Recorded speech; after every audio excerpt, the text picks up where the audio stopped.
On entend le trafic un peu, ça. Ah, c'est Paris.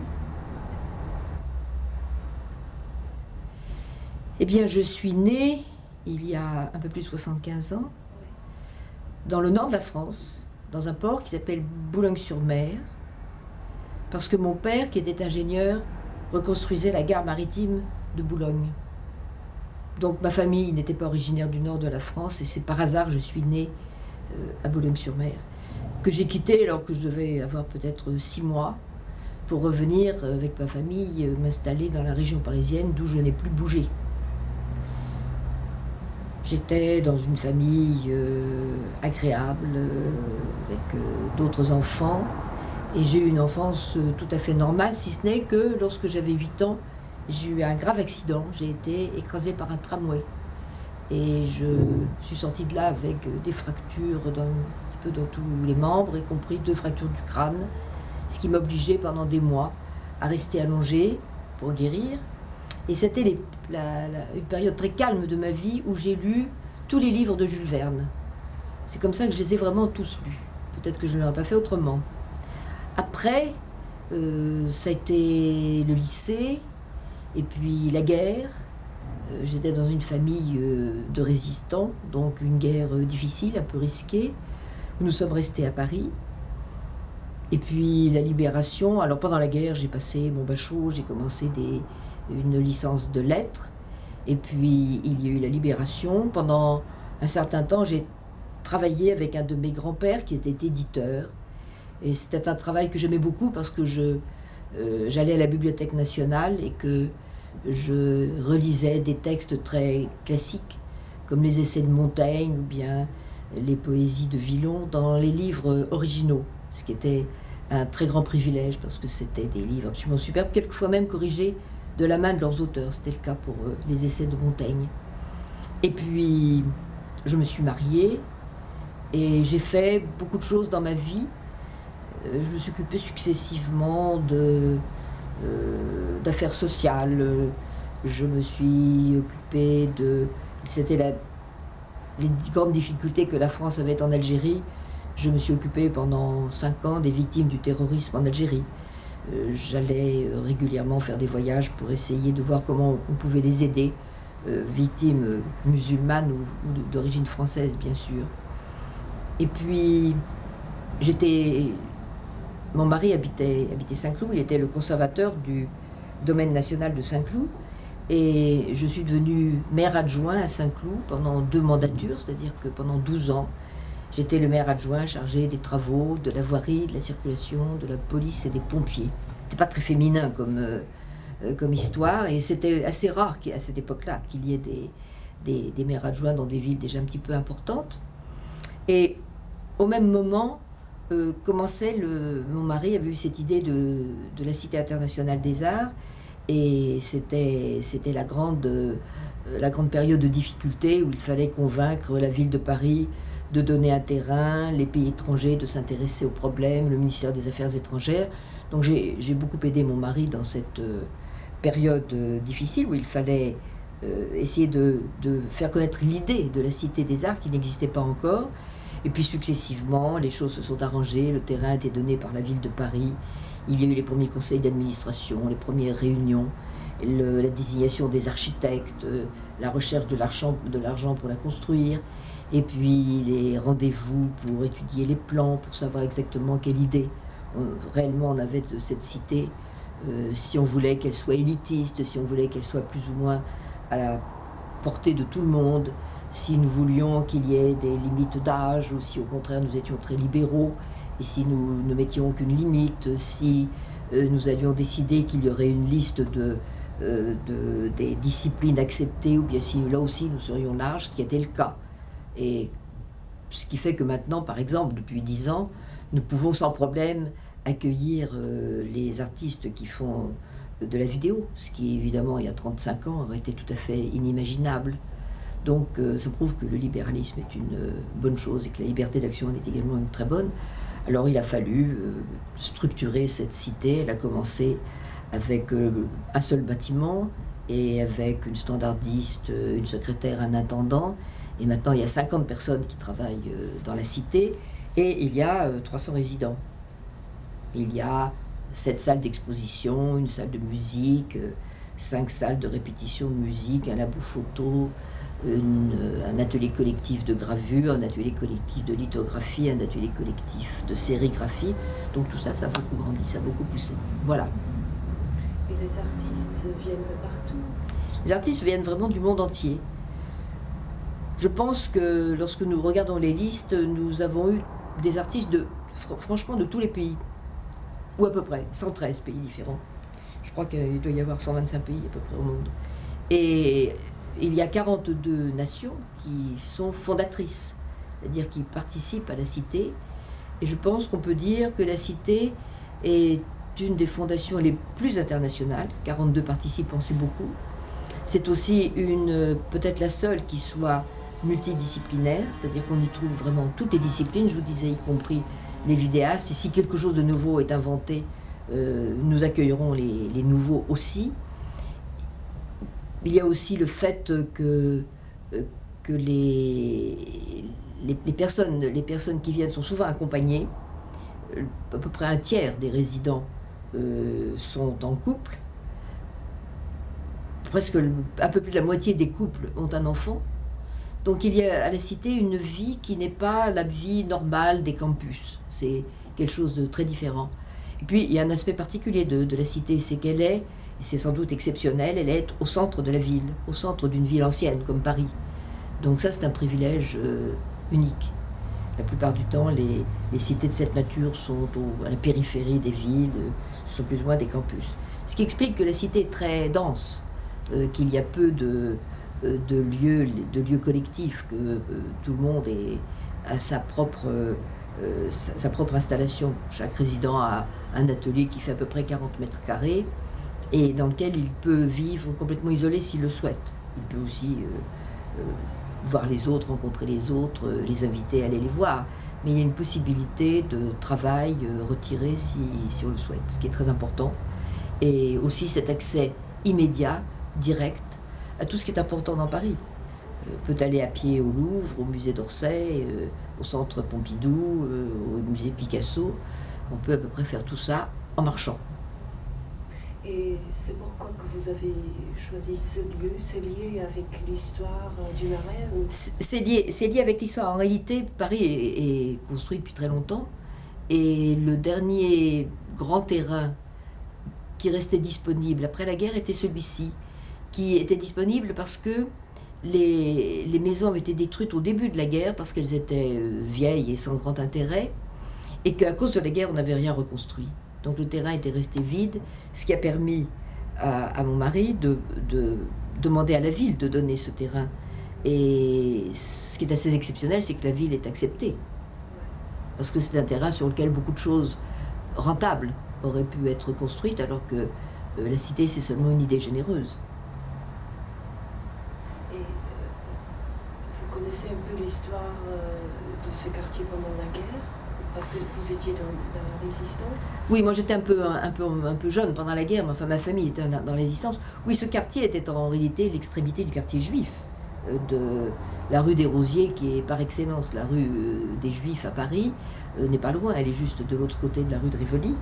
Et c'est un quartier qui a été très bouleversé par la guerre, parce que c'était là que se trouvaient les Juifs d'Europe centrale ou d'Europe de l'Est, qui étaient arrivés peu de temps avant la guerre, qui n'avaient pas encore eu le temps de s'intégrer, de bien parler français, d'habiter dans d'autres endroits. C'était le lieu de rencontre de ceux qui se sauvaient. Donc lorsque Paris a été occupé par les Allemands, c'était un nouveau drame pour la communauté juive qui habitait dans ce quartier. Il n'y a pas de doute que c'était le quartier de Paris qui a été le plus frappé. Et les activités de vos parents pendant la guerre vous ont influencé ou vous ont marqué? Ah oui, forcément. C'était pas uniquement les activités de mes parents, c'était un petit peu la réaction de toute une famille qui considérait que la liberté était un des biens les plus importants de la vie. Et d'ailleurs, si ça m'a influencé moi, ça a aussi influencé la Cité des Arts. Parce que l'une des caractéristiques de la Cité, c'est que nous avons toujours voulu laisser aux résidents la totale liberté de leur action et de leur travail, à l'intérieur bien entendu de règles de bonne conduite. Mais en dehors de ça, ils sont totalement libres de travailler comme ils le veulent, on n'intervient absolument pas, on ne porte pas de jugement. À partir du moment où ils sont dans la cité, ils sont tous égaux pour nous, à nos yeux, même si nous avons quelquefois de très grands artistes et de jeunes artistes qui ne sont pas encore du tout connus, ils ont exactement la même valeur à nos yeux.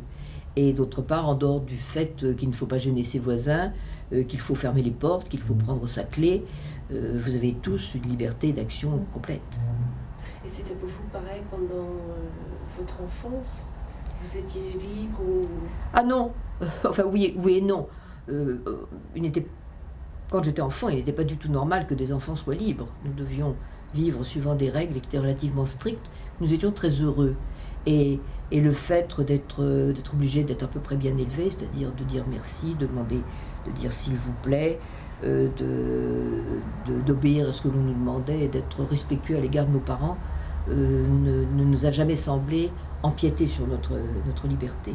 Et finalement, à l'âge que j'ai maintenant, je considère que c'était une éducation excellente. Étant donné l'intervention le fait que la guerre soit intervenue alors que j'étais pas encore adolescente, encore enfant, a fait peut-être que notre vie a été plus compliquée, plus difficile, que nous avons dû avoir très jeune le sens des responsabilités, la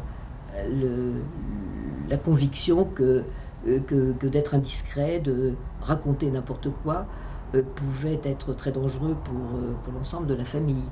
Donc c'est vrai que ça a rendu sans doute plus austère notre éducation. Plus, il faut dire aussi que nous avons faim. Nous vivions à Paris et l'alimentation était très rationnée. Je ne me rappelle pas avoir mangé de chocolat pendant 5 ans parce que ça n'existait pas. Et ça ne m'a pas empêché de grandir, je dois dire. Mais il y avait quand même une très grande rigueur. On avait froid parce qu'il n'y avait pas de charbon pour être chauffé. Donc on vivait de manière très, très rude. Et avec la peur aussi. Et avec la peur. C'est comment pour un enfant, pour une famille? Je ne sais pas trop comment ça se présente pour une famille, parce que c'est évidemment un sujet qu'on n'évoquait pas. Mais moi j'ai eu peur à plusieurs reprises, mais dans l'intervalle, c'était quelque chose qu'on oubliait. Ça c'est le privilège de l'enfance, c'est de ne pas toujours penser à ce qui est difficile. Alors il y avait des moments où on avait très peur, quand il y avait des voitures allemandes qui passaient dans la rue et qui passaient au ralenti. On se demandait toujours où ils allaient s'arrêter, pourquoi. Des choses comme ça, qui étaient ponctuelles. Mais ça ne m'a pas empêché d'avoir une enfance très gaie. Nous allions passer nos vacances chez mon grand-père, qui avait une grande maison dans la Brie, en plein dans les champs de blé. Et on oubliait les choses jusqu'à ce qu'elles se représentent exactement de la même manière devant nos yeux. C'est-à-dire que tout d'un coup, on rencontrait un soldat ou on rencontrait quelqu'un de menaçant. Et on avait de nouveau peur, mais on oubliait dans l'intervalle. Alors à la fin de la guerre, c'était un peu différent parce que j'étais tout à fait adolescente et que là, j'avais une conscience beaucoup plus aiguë de ce qu'était le danger, et parce que j'ai participé à quelques actions de résistance. J'ai transporté des papiers, des messages, et il m'est arrivé alors là d'avoir vraiment très peur. Mais ça, c'est quand même un sentiment qu'on oublie. C'est complètement virtuel après. Quand on en sort, c'est fini. Tout le monde pour moi, c'était comme ça. Sorti du moment où j'avais des raisons d'avoir peur, je ne m'apesantissais pas dessus. Et alors, vos parents vous ont donné beaucoup d'amour? Je pense que c'était une famille tout à fait normale. C'est-à-dire que oui, nous avons été des enfants que leurs parents aimaient beaucoup, dont on s'occupait, c'est-à-dire que on veillait à ce que nous soyons sérieux dans nos études. On n'était pas extraordinairement gâtés, parce que c'était une époque où on était infiniment moins que maintenant. On n'était pas couvert de jouets. On on avait l'habitude de s'amuser entre nous, d'inventer beaucoup de choses. Il n'y avait pas de télévision, il y avait à peine la radio. Il faut penser que tout ça dans une vie, ça change beaucoup. Nous avions des bicyclettes, donc nous avons fait des quantités de promenades à bicyclette. Nous avions des pique-niques qui étaient des moments très, très agréables. Nous avions aussi, nous étions des enfants avec les cousins. Nous étions une grande famille. Avec les cousins, nous montions chaque année une pièce de théâtre. Ça veut dire qu'il fallait faire les décors, qu'il fallait plus ou moins faire des costumes, qu'on écrivait quelquefois les textes, ou quelquefois on jouait des grands textes classiques. Mais ça nous obligeait à faire des perruques, à faire des quantités de choses qu'on faisait avec plaisir. Quand nous étions plus petits, je me rappelle que nous avions bâti un guignol et que chaque année on faisait de nouveaux personnages et qu'on écrivait de nouvelles pièces. C'était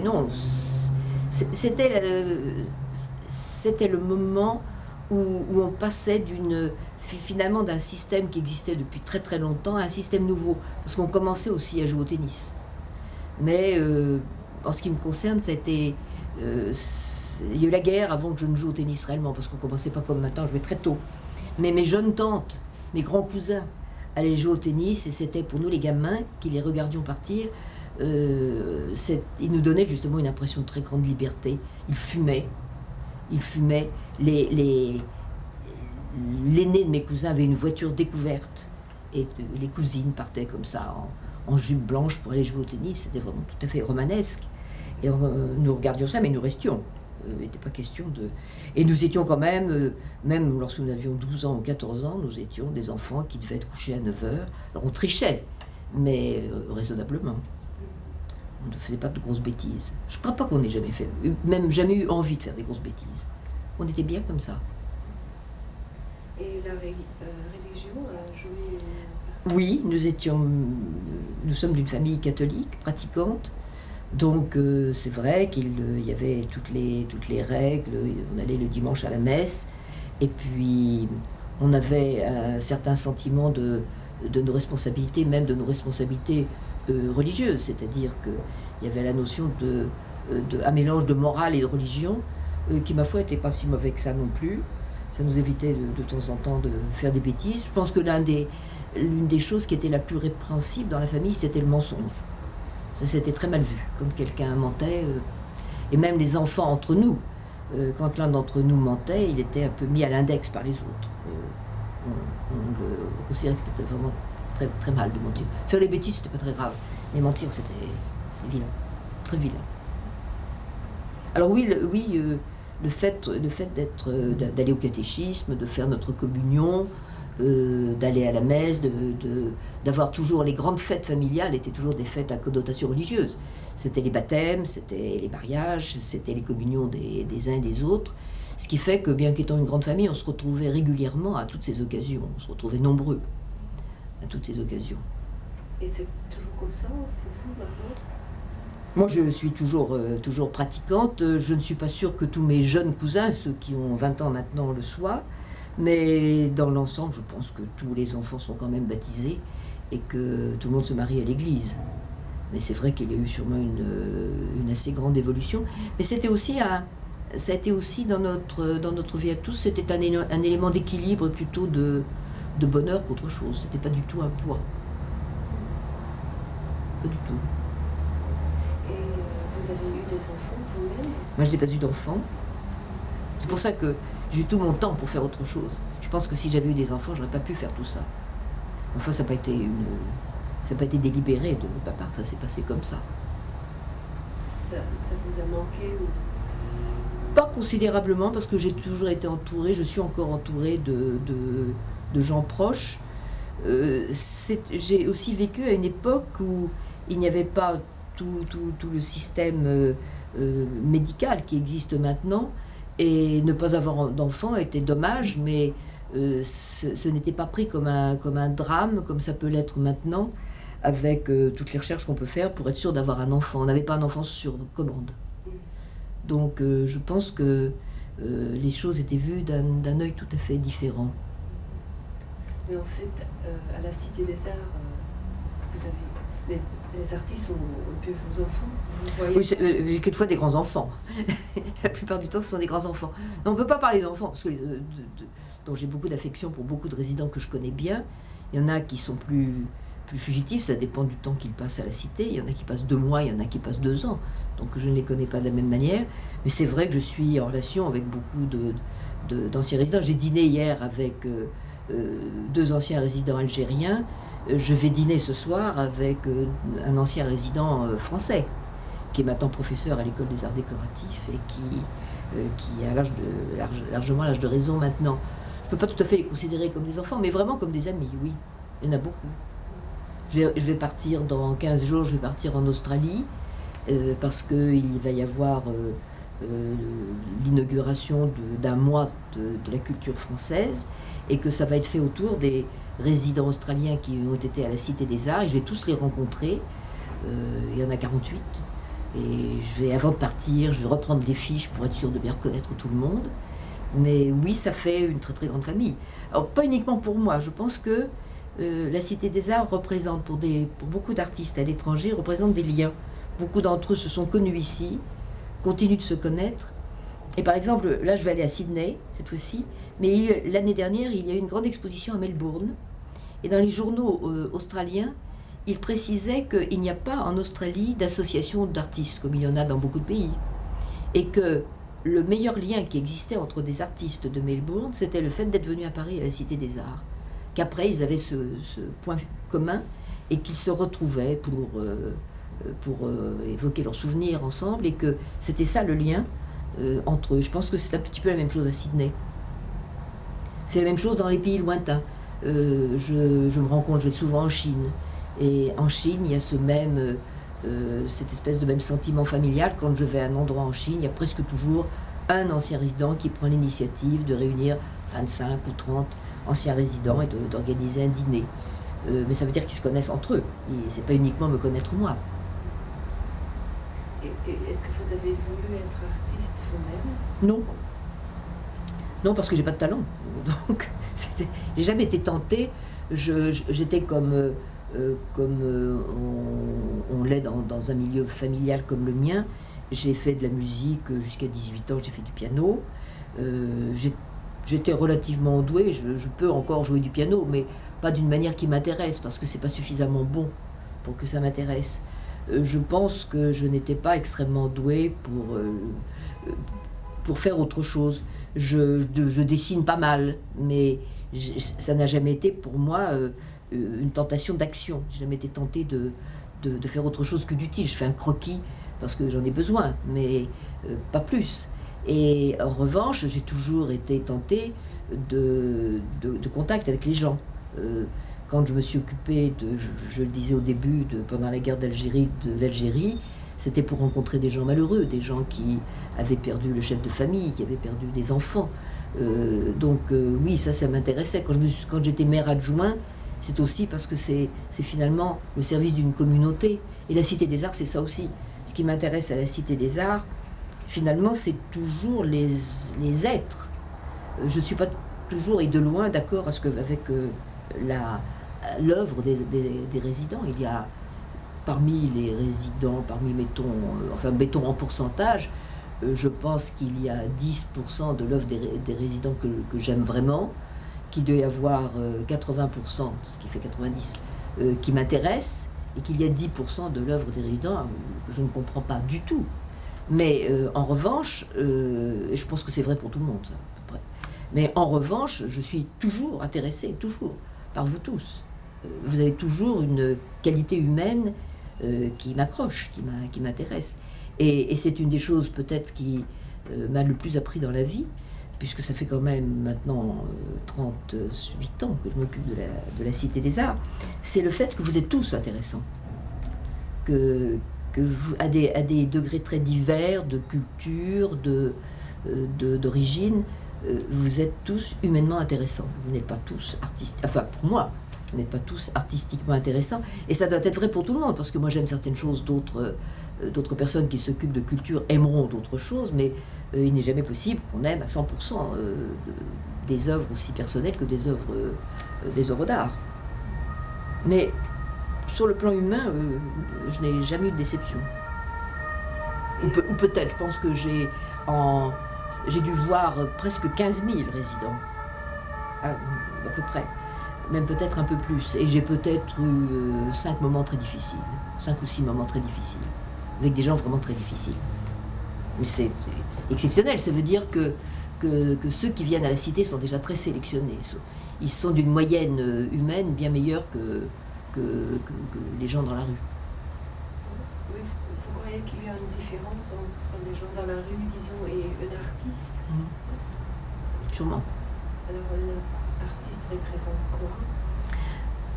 Les artistes représentent souvent d'abord un souci de liberté, d'expression. D'abord. Ils représentent souvent une forme de courage, parce qu'ils choisissent une vie qui n'est pas facile. Et puis, s'ils sont vraiment des artistes, ils ne renoncent jamais. Ils évoluent. Ils ne se contentent pas de faire la même chose tous les jours. Donc c'est ça la grande différence entre la rue et des artistes. Alors il est évident qu'on peut rencontrer dans tous les milieux des gens intéressants, mais les artistes sont devenus, dans la période que nous vivons, sont devenus, je pense, des êtres qui ont le même sens des responsabilités. La vie de bohème, tout ça c'est un peu dépassé maintenant. Je vois les couples de la cité, ou ceux qui ont des enfants, ne divorcent pas plus qu'on ne divorce dans la société en général. Les enfants sont aussi bien élevés et ils ont le même sens du devoir. Enfin, je ne vois pas dans ce domaine de différence entre les uns et les autres. Et en revanche, il y a une certaine capacité d'être pauvre, d'accepter d'être pauvre. Il y a ce qui, dans notre période de vie, me semble très important. Il y a, je ne dirais pas un certain mépris de l'argent, mais une certaine capacité de ne pas soumettre à l'argent son mode de vie. Et compte tenu de ce que nous voyons en ce moment, de tout ce qui se passe dans le monde pour l'intérêt financier, l'intérêt économique, je pense que une collectivité d'artistes représente quelque chose de beaucoup plus généreux et de beaucoup plus désintéressé que la moyenne de ce qu'on peut rencontrer dans la rue. Et qu'est-ce que vous pensez de la société aujourd'hui? Elle m'attriste un peu, mais je pense que c'est de notre faute. Parce que je vous racontais un peu tout à l'heure comment on était quand j'étais enfant. Je pense que les parents s'occupaient beaucoup plus des enfants. Alors, je devrais être féministe puisque j'ai fait beaucoup de choses dans ma vie et que je les ai faites facilement en dépit du fait que j'étais une femme. Je dirais peut-être que je les ai faites plus facilement parce que j'étais une femme et qu'on m'a beaucoup aidé à faire beaucoup de choses. Mais si j'avais eu des enfants, je me serais occupée de mes enfants, d'abord. Et je pense qu'une grande partie de ce qui nous arrive et qui désole tout le monde, dans le monde entier, dans tout l'Occident en tous les cas, tient au fait que les enfants sont beaucoup trop laissés à eux-mêmes, qu'il y a une mécanisation des choses qui fait qu'ils lisent moins, ils ont moins d'initiatives personnelles, ils sont pris entre les ordinateurs, la télévision, la possibilité de voyager tout de suite très jeune sans avoir encore le sens de la critique, et qu'ils sont beaucoup trop influençables et beaucoup trop influencés par la publicité. On ne les protège pas assez. Et je pense que tout ce qu'on appelle en ce moment, ce qui m'énerve un peu, incivilité, parce que c'est plus grave que ça, tient au fait que trop d'enfants sont laissés à eux-mêmes, sans instruction, sans capacité de s'intéresser à quelque chose d'utile, et que quand on n'a aucun intérêt, on fait des bêtises et qu'il n'y a pas d'échappatoire. Donc ça, c'est la faute de la génération qui précède. Et vous croyez que la position de la femme qui a changé, que change dans la société, a influencé? Bien sûr. Bien sûr. Bien sûr. Avant, tout n'était pas merveilleux avant, et c'est pas parce que les mères ne travaillaient pas que les enfants étaient bien élevés. C'était pas forcément comme ça. Mais je pense que le fait qu'on divorce facilement, Ce qui a son beau côté, c'était sûrement très tragique de passer toute une vie lorsqu'on ne s'entendait plus. Mais le fait qu'on divorce facilement, que les enfants soient partagés entre des familles, j'ai vu ça souvent à la cité ou bien autour de moi. Et il n'y a pas de divorce heureux. Contrairement à ce qu'on dit, il n'y a pas de divorce qui ne pèse sur les enfants. Les enfants sont presque toujours malheureux de la séparation de leurs parents, plus ou moins, ils le sont presque toujours. Et je pense que jadis, quand les mères travaillaient durement, parce qu'il n'y avait pas de machine à laver le linge, la vaisselle, les ménagères avaient la vie difficile, elles l'ont beaucoup moins maintenant, mais je pense qu'on n'a pas su faire face, c'est-à-dire qu'on n'a pas su en même temps qu'on améliorait la vie matérielle des uns et des autres, on n'a pas su trouver les règles morales, les règles culturelles qui pouvaient faire que le temps gagné sur un travail stupide qui consistait à laver la vaisselle tous les jours, par exemple, le temps gagné n'a pas été gagné utilement pour les esprits. La plupart du temps, ça n'a pas été le cas. Et que, dans la mesure où je comprends très bien que les jeunes femmes n'aient pas envie de rester chez elles, étant donné que maintenant leur travail de ménagère est quand même assez réduit, je comprends très bien qu'elles aient envie de travailler, mais je suis contente que toutes mes collaboratrices qui ont des enfants m'aient demandé des temps aménagés, des temps de travail aménagés. C'est-à-dire que vous voyez aujourd'hui, mercredi, il n'y a pratiquement personne dans les bureaux parce qu'elles s'occupent de leurs enfants. Et que bien avant que ça n'existe légalement, j'ai toujours été d'accord pour que ça se passe comme ça, même si c'était un peu difficile pour moi, qui me trouve le mercredi, quelquefois ouvrir la porte ou répondre au téléphone. Et ça me semble beaucoup moins grave que de me dire que les gens qui m'entourent ne laisseraient leurs enfants faire n'importe quoi le mercredi. Donc je pense que c'est vers une organisation de la vie de cette nature que l'on doit aller, c'est-à-dire vers une organisation qui préserve la liberté des femmes, leur émancipation, mais qui préserve aussi la vie familiale des enfants. Et je ne vois pas pourquoi ce qu'on a fait à la Cité des Arts depuis 30 ans ne pourrait pas être fait ailleurs. Vous ne croyez pas au matriarcat? Parce qu'on vit toujours dans une société patriarcale, disons. Moi, je pense que j'ai plutôt vécu dans une société matriarcale. Parce qu'en fait, mon père, mes oncles étaient des hommes très occupés, qui s'occupaient peu des enfants. Ils nous aimaient beaucoup, mais c'était nos mères qui s'occupaient de nous. Et nos mères étaient... alors, tout dépend évidemment de la société dans laquelle on se trouvait, mais je pense qu'en France, je ne parle pas des femmes battues, je ne parle pas des femmes qui vivent avec un homme qui revient tous les soirs ivre, qui les bat. Ça, c'est un domaine de malheur et de pauvreté qui existe dans toutes les sociétés, qui apparemment ne dépend pas des siècles, puisqu'on n'a jamais entendu autant parler de pédophilie, de viol, de femmes battues ou d'hommes malheureux que maintenant. Donc je pense qu'on n'a pas progressé. On n'a pas progressé dans ce domaine, mais je crois que dans nos familles françaises, moi la moitié de ma famille est intellectuelle, la moitié de ma famille est assez prochement paysanne, mais les femmes avaient une importance considérable. C'était elles, je crois, qui menaient la plupart des choses. Et votre décision de partir en Algérie, en ce temps-là, c'était quand même remarquable pour une femme? Oui et non. Il a toujours été quand même considéré un peu normal en France que les femmes s'occupent de bienfaisance, d'œuvres. C'était plutôt féminin comme activité. Donc ça a dû sembler naturel à tout le monde. Et c'était comment pour vous, cette confrontation avec la douleur, la souffrance? C'était pas drôle. Parce que c'était parfois vraiment très difficile. Je suis arrivée à des moments...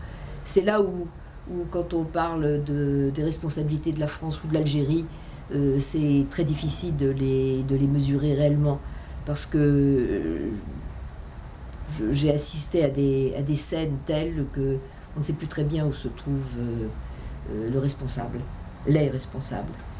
Il m'est arrivé de débarquer dans des fermes où tout le monde avait été tué, où les femmes avaient été violées. Donc ça, c'était le fait du FLN. Il m'est arrivé aussi d'arriver dans un village où plusieurs soldats ayant été tués les villageois avaient été tués eux aussi. Donc j'ai vraiment vu les deux choses. Et vous faisiez quoi exactement? J'étais secrétaire générale d'une association qui s'appelait Secours à l'Algérie et qui avait été créée pour ça parce que les événements d'Algérie n'étaient pas une guerre officiellement. Donc il n'y avait pas de victimes de guerre. Il y avait un certain nombre de personnes qui se trouvaient dans des situations sans solution, sans secours. Et il fallait quand même arriver à les aider, à faire quelque chose. Et il n'y avait pas, si par exemple les gens n'étaient pas à la sécurité sociale, comme il n'y avait pas de guerre, s'il y avait un accident, s'ils n'avaient pas une assurance, et c'était en tous les cas, tous les musulmans étaient dans cette situation-là, ou presque tous, sauf ceux qui étaient avocats ou qui avaient une situation sociale.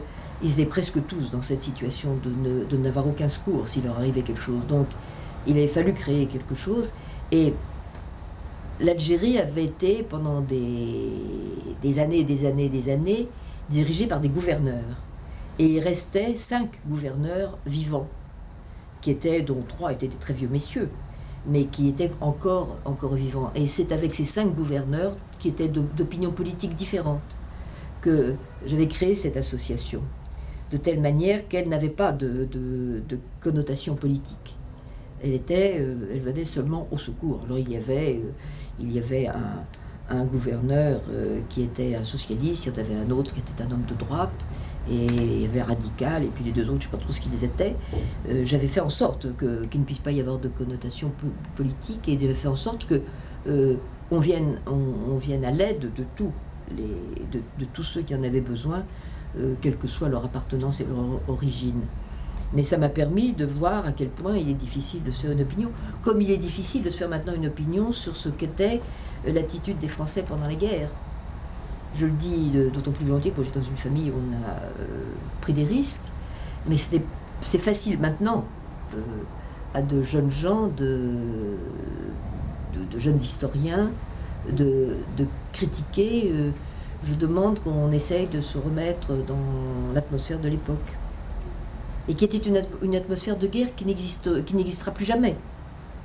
Je pense que l'atmosphère de la guerre de la Première Guerre mondiale n'avait rien à voir avec l'atmosphère de la guerre de la Deuxième Guerre mondiale, et que la guerre de 70 avant avait été encore différente, et que les guerres qui viendront, parce que malheureusement il en viendra encore, il y en a encore, sont des guerres d'un autre monde. Donc il faut, je crois, être d'une très grande humilité quand on veut juger les événements auxquels on n'a pas participé. Il faut être aussi d'une très grande humilité quand on y a participé, déjà. Mais en plus de ça, quand on n'y a pas participé, c'est difficile de critiquer ou de condamner. Le courage n'est pas quelque chose que l'on décrète. Il y a des gens qui sont courageux de nature, et comme il y a des gens intelligents, des gens bêtes, des gens doués pour la peinture. Moi, je ne suis pas douée pour la peinture. On est naturellement plus ou moins porté vers le courage ou vers l'absence de courage. Alors, ce qui est important, c'est d'essayer d'agir bien dans la vie, quelle que soit la nature que l'on a.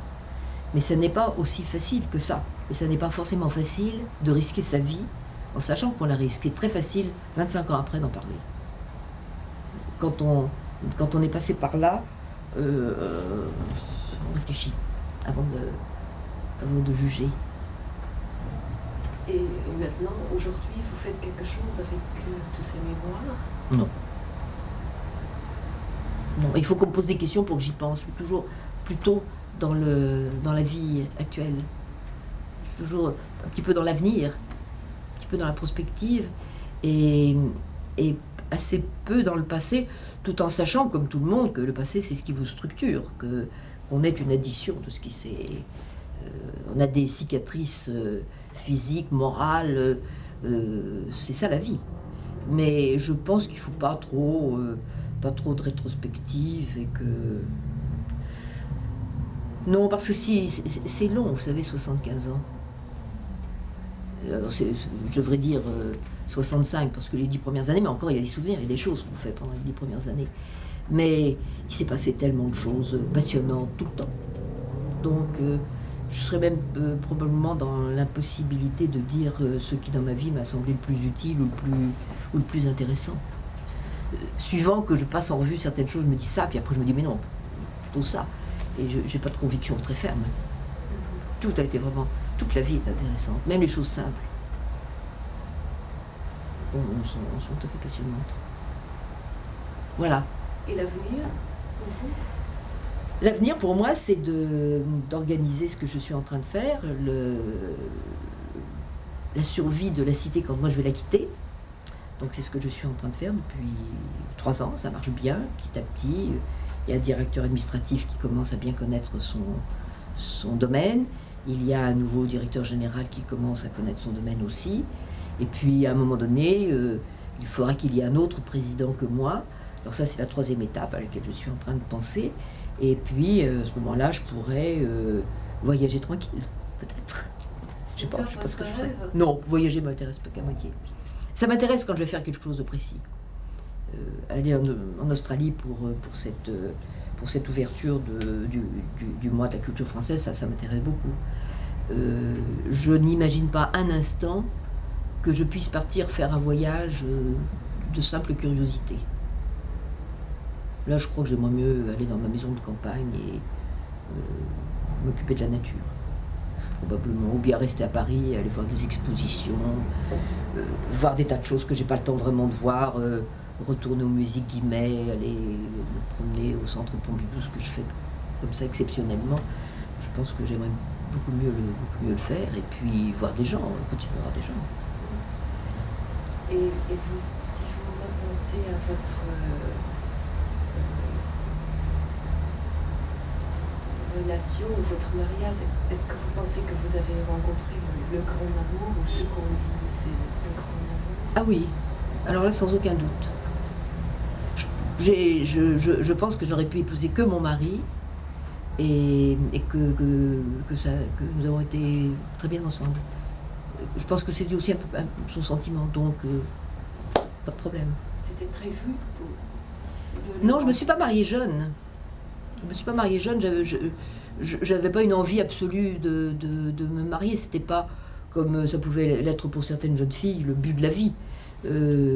J'attendais vraiment de rencontrer la personne qui me donnerait l'impression d'être un autre moi-même ou un complément. Et ça a été le cas. Et ça a été immédiat, et pour l'un comme pour l'autre, donc, et pour la vie que nous avons passée ensemble, oui. Alors, à la fois, nous nous sommes beaucoup aimés, et nous avons eu l'un et l'autre envie d'être utiles. Je crois que nous l'avons été. Donc, ça, c'est bien. Et vous l'aviez rencontré comment? Par le plus grand des hasards, à une réunion, nous étions l'un et l'autre gaullistes. Mon mari avait été lui aussi il avait été dans la France libre. Ma famille était dans la résistance intérieure. Lui avait été dans la France libre, et nous sommes rencontrés comme ça, à une réunion de très peu de temps après la guerre, à une réunion j'allais dire d'anciens combattants, ou presque, un peu ce genre de choses, et nous sommes tout de suite reconnus. Donc ça a été sans problème. Et il est vivant encore? Pardon?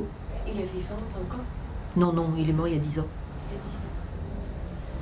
Malheureusement. Oui. Mais l'une de mes chances, c'est de continuer ici, c'est-à-dire de continuer à faire ce qu'il aimait que l'on fasse ensemble. Oui, j'ai un peu pris sa tâche sur mes épaules. Donc ça m'a aidé beaucoup. C'est un chef d'œuvre. Oui. Enfin, lui a fait d'autres choses, mais c'est quand même probablement de ce que nous avons fait ce qui durera le plus longtemps. C'est même sûrement, évidemment, ce qui durera le plus longtemps. Et c'est comment pour vous de vieillir? C'est plutôt heureux. Je trouve que c'est pas forcément pour tout le monde la même chose. Mais en vieillissant, je me suis trouvée libérée de beaucoup de choses. Une femme jeune se trouve devoir d'être relativement discrète, doit avoir un comportement prudent avec les hommes. sinon on se trouve dans des situations difficiles, donc il faut l'éviter. À partir du moment où on dépasse un certain âge, ça n'a plus aucune espèce d'importance, on peut donc avoir une très grande liberté. Et d'autre part, on a, je pense en tous les cas moi, j'ai acquis beaucoup d'indulgence. J'étais sans doute beaucoup plus sévère avant que je ne suis. Je crois que je comprends mieux, que je peux mieux aider les autres parce que je les écoute plus attentivement, que je fais la part des choses, que je sais que, comme je vous le disais politiquement tout à l'heure, qu'il n'y a pas blanc et noir, qu'il n'y a pas de simplisme dans la vie. Ça n'existe pas. Je suis toujours. Je pense que la seule chose qui m'irrite encore vraiment, c'est le simplisme. C'est-à-dire, quand j'ai des interlocuteurs qui ont la conviction de savoir le vrai et de savoir le faux, et cela sans nuance. Ça, c'est quelque chose qui pourrait encore m'irriter, légèrement. Pas beaucoup. Pas beaucoup. Alors, en vieillissant, on acquiert, j'espère que ce que je dis n'est valable que tant qu'on garde une tête à peu près saine. Mais c'est vrai que on a une espèce de background qui aide à faire la part des choses, qui aide à comprendre plus vite. Je lis de manière différente, j'écoute la musique d'une manière différente, je profite de la beauté des choses d'une manière différente, plus calme, plus sereine. Et donc je pense que oui, je ne regrette pas du tout de vieillir. Et les livres de Jules Verne sont toujours avec vous? Probablement d'une certaine manière. Par exemple, quand il y a eu le premier homme sur la Lune, je me rappelle que ça s'est passé à 3h du matin, heure française, ou quelque chose comme ça, et que mon mari avait mis ce réveil pour se lever, pour aller voir. Et moi, j'ai pas voulu. Parce que pour moi, Jules Verne, ça suffisait, ça m'intéressait pas du tout. Et c'était vraiment, alors là, une influence tardive de Jules Verne sur moi, ça. Et ça, alors maintenant c'est un petit peu un autre sentiment. J'accepte très volontiers toute la modernisation de la vie, mais je pense toujours à la Lune comme à un astre lointain, et je suis pas de ceux qui ont envie d'aller me faire enterrer sur la Lune ou quoi que ce soit de ce genre. Je trouve qu'il faut qu'il y ait dans le monde dans lequel nous vivons, qu'il y ait encore des lieux lointains, que l'homme ne soit pas capable de tout toucher et probablement de tout polluer. Un peu. Donc la Lune me plaît bien telle qu'elle est, quand il y a des nuages et qu'elle a l'air de rire ou qu'elle a l'air de sourire ou d'être fâchée, ça me plaît encore assez. Et vous croyez qu'il y a une vie après la mort? Oui. Je sais pas laquelle, je sais pas comment, mais oui, ça serait absurde autrement. Donc oui, j'y crois tout à fait. Je crois. D'ailleurs, je vous ai dit que j'étais catholique. Ça fait partie des actes de foi des chrétiens. Et je pense qu'il y a après une vie qui est quelque chose que le cerveau humain ne peut pas imaginer, que je ne cherche pas d'imaginer. J'ai pas du tout de curiosité à cet égard, mais je pense que ça doit être très difficile de mourir, d'accepter la mort, si on n'espère rien. Non, ça vous aide d'accepter la mort. Vous n'avez pas peur? Pour le moment, pas. Je sais pas ce qui se passera quand je serai tout à fait au moment de mourir, mais pour le moment, non.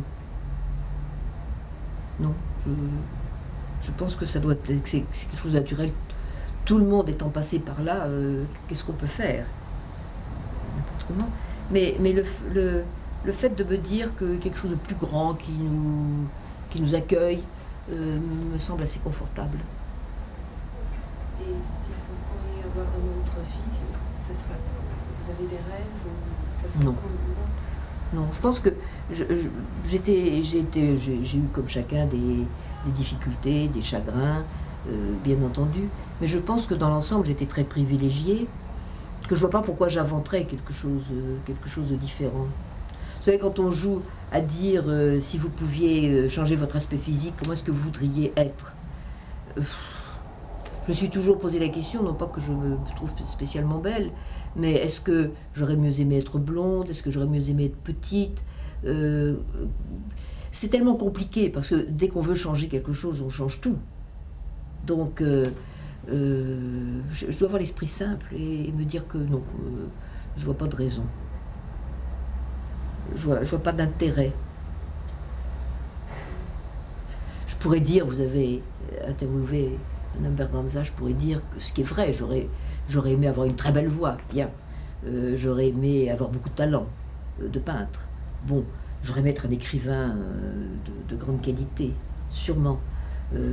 J'aurais aimé être une sainte, une religieuse dans un couvent avec un rayonnement exceptionnel.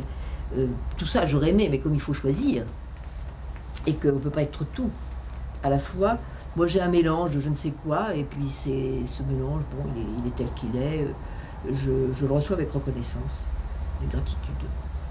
Pas besoin de... Je pourrais sûrement être mieux, être amélioré, mais je ne sais pas ce qu'il faudrait... Je pourrais dire que j'aimerais être amélioré, mais je ne sais pas trop ce qu'il faudrait faire pour être amélioré. Parce que c'est tellement délicat quand vous changez une alchimie dans n'importe quoi, vous courez aussi bien à la catastrophe qu'à l'amélioration. Donc, vous savez, les ONG, actuellement le maïs transgénique, on n'est pas très sûr que ce soit la meilleure solution. Donc, j'ai pas envie d'être transgénique moi-même. Hein. Je suis comme je suis. Je pense que c'est plus sage. Et entrer dans la politique? J'ai fait de la politique pendant une certaine période de ma vie, la période gaulliste.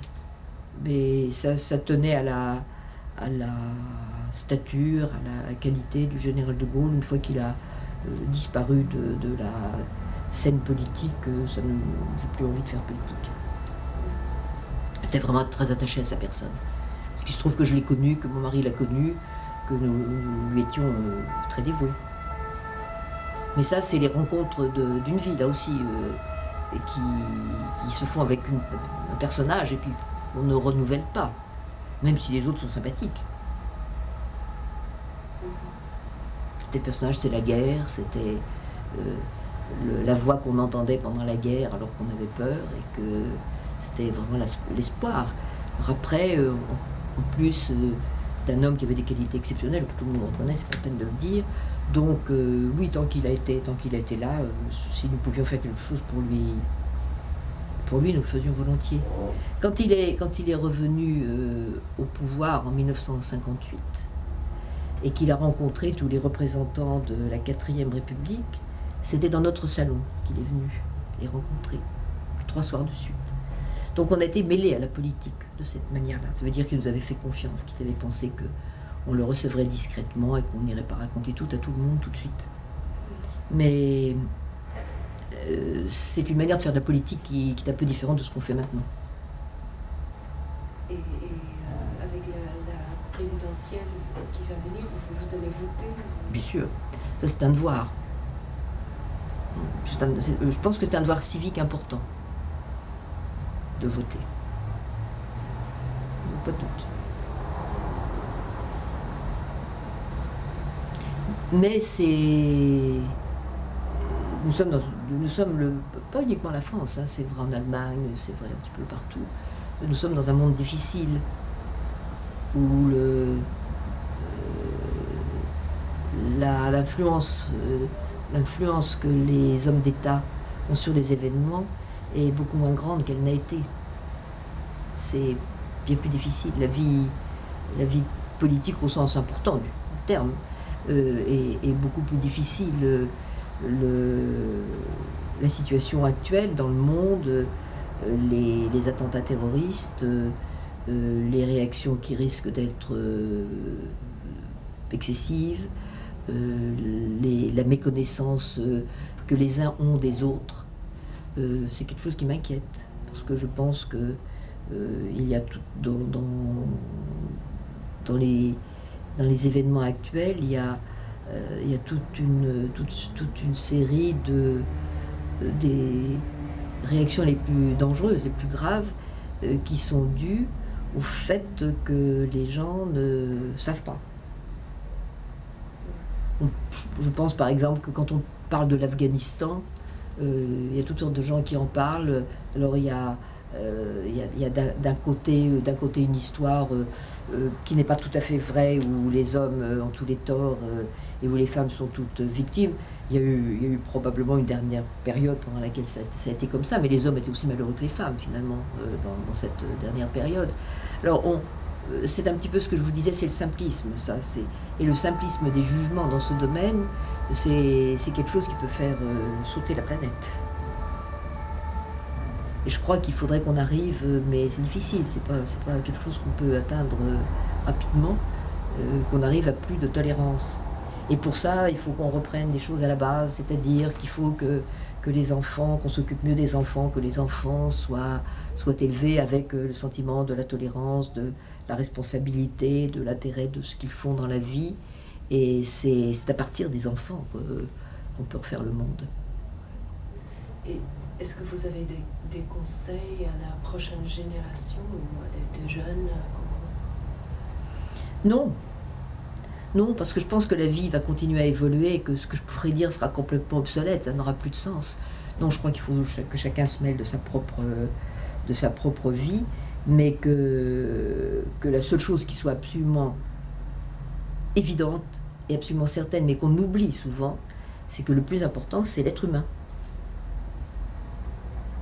Donc, on l'oublie quand on pense au profit, quand on pense à l'argent, quand on pense à la possession, quand on pense au pouvoir. Alors ça c'est sûrement un conseil que je peux donner en toute certitude, toute sécurité. C'est que plus on aura l'idée, plus on aura la certitude qu'il faut s'occuper des êtres individuellement, plus on aura de chance d'améliorer un peu le monde. Mais comment, je ne sais pas.